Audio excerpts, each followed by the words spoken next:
Deus faz tem um propósito.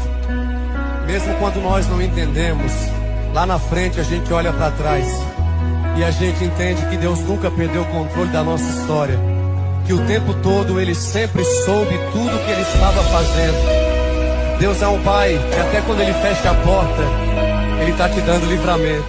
E tudo que Deus faz tem um propósito.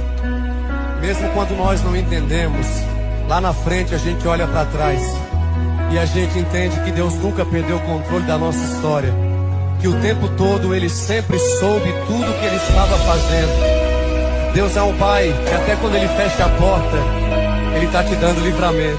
E tudo que Deus faz tem um propósito. Mesmo quando nós não entendemos, lá na frente a gente olha para trás e a gente entende que Deus nunca perdeu o controle da nossa história, que o tempo todo Ele sempre soube tudo o que Ele estava fazendo.